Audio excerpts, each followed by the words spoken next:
Hi, everyone. Well, recently in America it's quite hot because Donald Trump is making his speeches for all those presidential election 2024 primary election, you know, and he said something very interesting. He said, you know, after his total victory in Iowa. Yeah, I think he got something close to 50%. Yeah, and the rest, DeSantis something 22%, and then Haley even less than 20%, and I mean, it's clear that he was a clear winner in that primary, in that federal state. Yeah, but interesting is, I think the day after or 2 days after that this victory, then he said, "Oh, I'm so sorry for the Chinese shareholder because the Chinese stock market fell, you know, both in the Shanghai index and Hong Kong index, you know, record fall." and then he said, "You know why? Because I won in Iowa."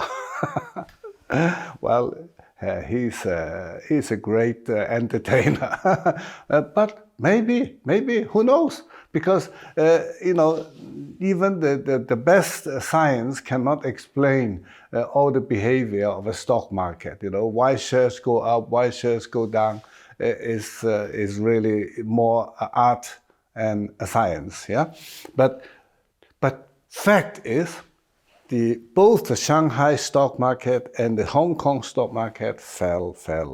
Yeah, and I think the Hong Kong one fell even more than the Shanghai one. Well, the reason is Hong Kong used to be high. You see, so when it falls, then it's much more visible. Yeah, and I think the Hang Seng index fell. 10 days ago or so, under 1,000, under 16,000 points, you know, which is a record low.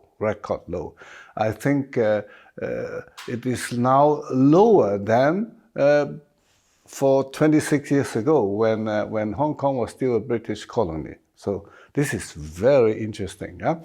And unfortunately, China or Hong Kong stock market keep falling. Yeah, I think the total loss of the Hong Kong stock market, 2023, is something around 15%. Yeah. Oh, sorry, 10%. Sorry. Yeah, but that's a lot for a stock market. Within a year, you lose your share value, the total value of 10%. This is a hell of a lot of money. It's billions of dollars.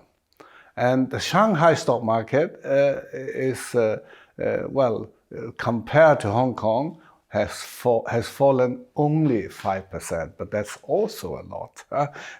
And Shanghai stock market were not so big and high as the Hong Kong stock market. Actually, the Hong Kong stock market used to be the number 4, number 5 in the world in the size. Yeah, today number 8. Yeah, India has passed Hong Kong.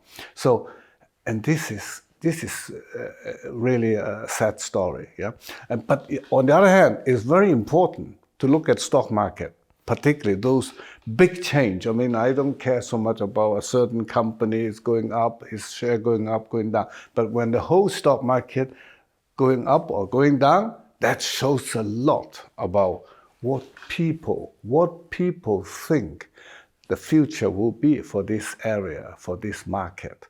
So, and the Hong Kong stock market is interesting because it's not just to show how much people have confidence in Hong Kong, but also how much confidence in China. Because you guys should know that all the biggest Chinese company, they are listed in Hong Kong stock market. So when they fall, then, I think they are maybe 50% of all the company in the Hong Kong stock market. So that says a lot. Yeah, that says a lot. And the reason is, I mentioned it before in our channel, that many business people in China, they also trust Hong Kong more than Shanghai, so they prefer to get listed on the Hong Kong stock and not just the Shanghai stock. Yeah, but unfortunately, their dear Communist Party has broken their dream that Hong Kong is no longer a part of China with another system. It's getting the same system. So when China fall, Hong Kong fall. But even more interesting is, you guys probably know that, those who are interested in world economy, it has recently been, again, a World Economic Forum, yeah, in Switzerland, in Davos. Yeah? And this time, the Prime Minister of China, Li Qiang, he personally, bringing 140 member strong delegation to Davos to show, that China is paying a lot of attention to this World Economic Forum. But you know what happened? Of course, for those organizers, who organized the Davos Economic Summit, they, of course, were very happy that China is sending its Prime Minister, Li Qiang, and of course, he got one of those favorable time to deliver a speech. And now it's interesting. You guys, do you know what he said? He was saying, his main message is, invest in China. There's no risk, but only opportunity. I must say, it's not really advertising for China in high level, right? Everybody can say that, come and invest, no risk, and a lot of opportunities. Yeah? Do you think that all the international big investors will then start to invest in China again? No way, no way. This way of try to convince the world actually just disclose how weak he is, how little he himself has confidence in the market. It's empty words. And then he tried to strengthen his empty message with some statistics, which nobody believed.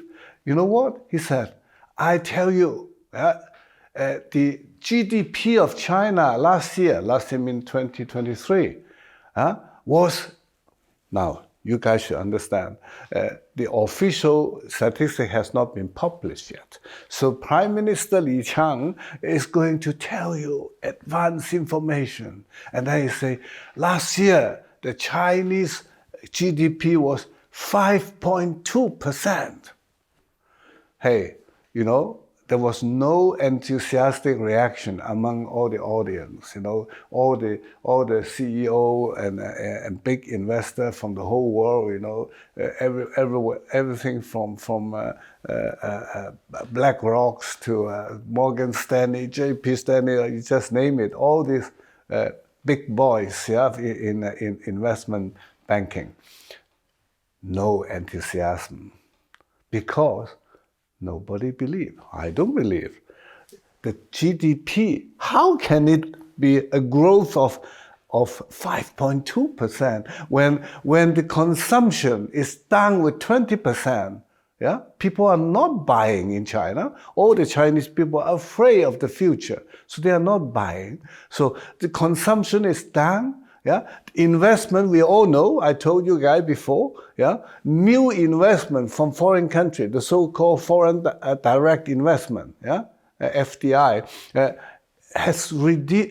has gone down with 90% new investment, from USA and Japan particularly. Well, in Germany and some other European countries may still invest, but they are not the big investor. The biggest investor was always America. And Japan too was a big investor in China.